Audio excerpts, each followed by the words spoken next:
Cut work బ్లౌజ్ని కొన్ని simple టెక్నిక్స్తో ఈజీగా కుట్టేసుకోవచ్చు. నేను చెప్పే చిన్న చిన్న టెక్నిక్స్ని ఫాలో అవుతే మీకు తొందరగా అర్థమవుతుంది. అలాగే మీ చేసే వర్క్ కూడా తొందరగా కంప్లీట్ అవుతుంది.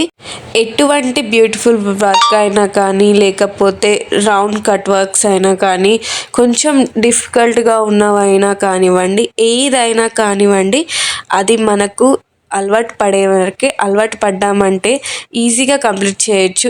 వీడియోలో చూపించిన విధంగా ఒక చిన్న లైన్ లాగా గీసుకొని దానిపైన ఒక డాట్ లాగా పెట్టుకొని ఈ విధంగా చేసుకున్నాం అనుకోండి, మనకు ఎక్స్ట్రాస్ ఎవరైనా చెప్తారు కదా, మాకు ఇట్లా సైడ్కి కళ్ళలు పడిపోతున్నాయి అంటారు కదా, అలా జరగకుండా ఉంటుంది. సో ఎవరి బాడీ షేప్ ప్రకారం వాళ్ళ కొలత బ్లౌజ్ ఇస్తారు కదా, అలా చూసుకొని మనం మెజర్మెంట్స్తో అలా పెట్టేసుకుంటే సరిపోతుంది. ఈ విధంగా పెట్టుకొని క్లాత్కి నేను చూపిస్తున్నాను కదా, ఈ విధంగా పెట్టేసుకున్నాం అనుకోండి, ఈజీగా అయిపోతుంది. ఒక చిన్న లైన్ పెద్ద కుట్టే అంటే 5 నెంబర్ పైన అలా ఉంచి మనం నీడిల్తో ఒక కుట్టు వేసుకున్నాం అనుకోండి, అది గ్రిప్ అనేది జరగదు, క్లాత్ అనేది ఒకే దగ్గర ఉంటుంది. సో ఒకవేళ అలా వేసుకోకుండా డైరెక్ట్ వేసామనుకోండి, ఈజీగా అక్కడికి ఇక్కడికి అలా ఇలా జరిగిపోయి మనకు వర్క్లో డిస్టర్బెన్స్ అనేది వస్తుంది. అలా రాకుండా ఉండాలి అంటే ఇలా ఒక చిన్న కుట్టులాగా వేసుకోవాలి. చూడండి, నేను ఇంత ఈజీగా వేసేస్తున్నాను. ఇలాంటి ఒక చిన్న టెక్నిక్స్, ఇలాంటివంటే చిన్న చిన్న టెక్నిక్స్ వల్లనే కట్ వర్క్ అనేది నీట్గా రావడం అనేది జరుగుతుంది. కట్ వర్క్ కుట్టుకునేటప్పుడు ఏంటంటే ఎవరైనా కానీ cut work, normal cut work కుట్టినా కానీ, కొంచెం జిగ్జాగ్ ఉండే కట్ వర్క్ కుట్టినా కానీ, ఏ వర్క్ అయినా కానివ్వండి, మనం కట్ చేసుకునేటప్పుడు వాటి మధ్యలో కట్స్ పెట్టుకునేటప్పుడు చాలా జాగ్రత్తగా పెట్టుకోవాలి.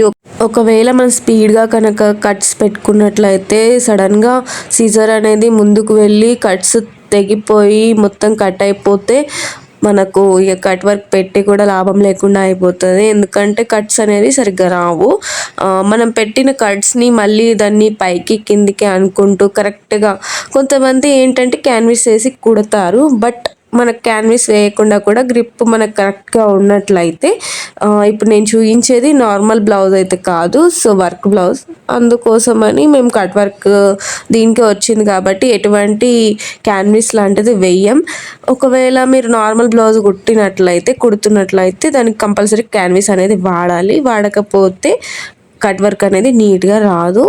ఒకవేళ కట్ చేసుకునేటప్పుడు కూడా కట్స్ అనేవి చాలా జాగ్రత్తగా కట్ చేసుకోవాలి. అలాగే బ్యాక్ సైడ్, నేను ఇప్పుడు చూపించింది బ్యాక్ సైడ్ నెక్ అన్నమాట డిజైన్.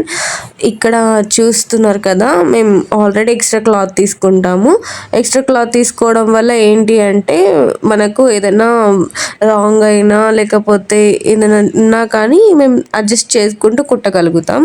సో మీరు ఒకవేళ మీ ఎటువంటి క్లాత్ తీసుకుంటారు అనేది మీ మీద డిపెండ్ అయి ఉంటుంది. సో మేము పౌడర్ క్లాత్ పైన వర్క్ వేసిన బ్లౌజ్ని మీకు ఎగ్జాంపుల్తో చూపించడం జరిగింది ఈ వీడియోలో. సో ఇది ఇంకొకటి మీకు ఎగ్జాంపుల్గా చూపించడానికి, ఇది జిగ్జాగ్ కట్ వర్క్. సో ఇదేలా నేను స్టిచ్ చేస్తున్నాను అంటే, దీనికి కూడా అలాంటి విధంగానే ఒకటి మధ్యలో నార్మల్గా కుట్టు వేసుకుంటే ఎక్కడికి జరిగిపోకుండా ఉంటుంది క్లాత్. ఇట్లాంటి ఒక కుట్టు వల్ల ఏం జరుగుతుంది అంటే మనకు గ్రిప్ అనేది కరెక్ట్గా దొరుకుతుంది. లేకపోతే క్లాత్ అనేది అటు ఇటు జరిగి మనకు కట్స్ అనేటివి సరిగ్గా పెట్టడానికి రావు. బ్లౌజ్ అనేది కూడా వేసుకున్న తర్వాత కూడా సరిగ్గా కుదరదు. ఇలా కట్స్ అనేటివి నీట్గా పెట్టుకుంటే మనకు బ్లౌజ్ అనేది కూడా నీట్ ఫినిషింగ్తో కనిపిస్తుంది. సో నెక్స్ట్ వీడియోలో ఇంకొన్ని అప్డేట్స్తో, ఇంకొన్ని ఐడియాస్తో మీ ముందుకు వస్తాను. సో అర్థమైంది కదా, కట్ వర్క్ కుట్టేటప్పుడు ఖచ్చితంగా ఇటువంటి విషయాలని అస్సలు మర్చిపోకండి, ఎందుకంటే ఇవి ఖచ్చితంగా యూస్ఫుల్ కాబట్టి. చలో ఓకే గైస్, మరి ఈ వీడియోకి ఇంతే. So bye.